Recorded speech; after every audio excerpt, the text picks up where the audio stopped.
established in this venue today. Just for those that are in the audience, I had asked, I said, hey, partnering with the Corps can be a long process. I even wrote, thank you for your steadfast leadership. That was not in conjunction with the mayor, but we had the same adjective. It takes some perseverance to partner with us, and it has local stakeholder involvement, both financially and with time and with effort. And so we're coming to market day where that leadership is coming to fruition. And so I'm going to talk a little bit about what it means for me as district commander and what it means for our agency to be here.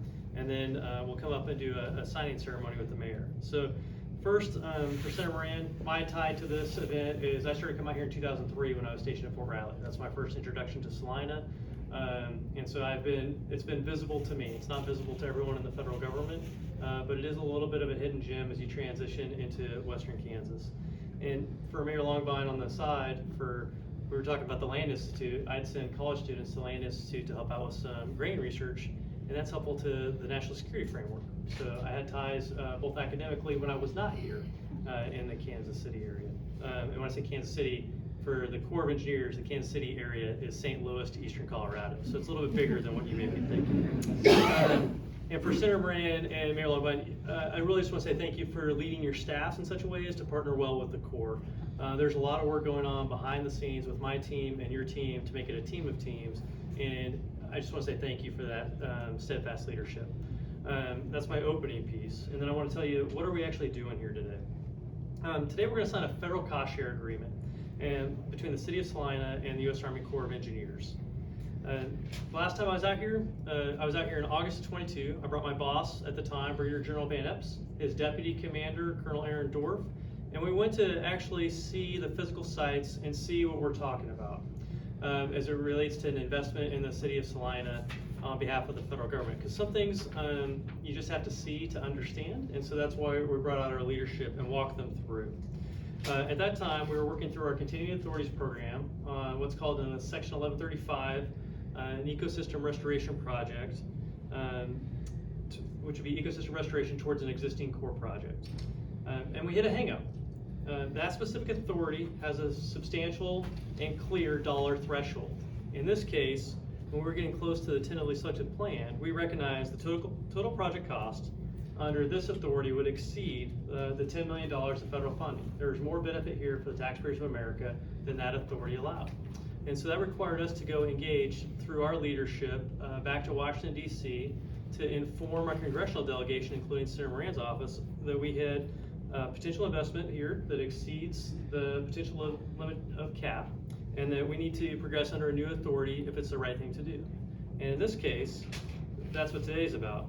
Congress exercised the power of the purse under appropriations in this fiscal year to allow us to formally partner with the City of Salina, and we're going to transition from the Continuing Authorities program to our General Investigations account. So that's a really neat thing. It doesn't happen very often in a timely fashion. And so with this partnership today, we're agreeing to enter into a federal and local cost share agreement to document federal interest in a report or a study that will capture the national ecosystem restoration benefits here in Salina. Practically speaking, we're agreeing to finalize the planning process by the end of calendar year 2025. At the district level, we'll turn in our plan, report, or study into our headquarters, and I would expect the Chief of Engineers to turn into Congress for inclusion in the Water Resource Development Act of 2026, authorization for us to do something a little bit different here in Salina. So if you're living here, what does that mean? This authorization will position us to start implementing solutions that come out of this study or report. And if it's something that looks like construction, that would be in the summer of 28.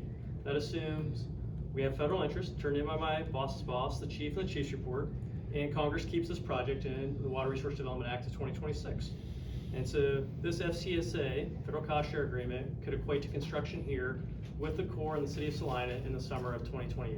That's a really exciting time to come back around and see what the fruits of all the staff labor that's going to have as it bears into the waterway. Because there's some people with some really great visions that some of those will come to fruition. I don't know what they are today. I don't have that part of the plan. We're agreeing to do that plan today. So towards that end, what do you expect of the USACE teammates? The U.S. Army Corps of Engineer teammates I bring with me. So example, I have Jeff in the room with me. So Jeff, you get to raise a hand. And Jeff leads the plan formulation for a large portion of the Kansas City portfolio. Laura Totten is our project manager. She'll be leading this specific project. And what you can expect of them is a commitment towards equality expected by the taxpayers of America, to Senator Moran's comment. Collaboration with the local government to ensure what we agree to is actually doable.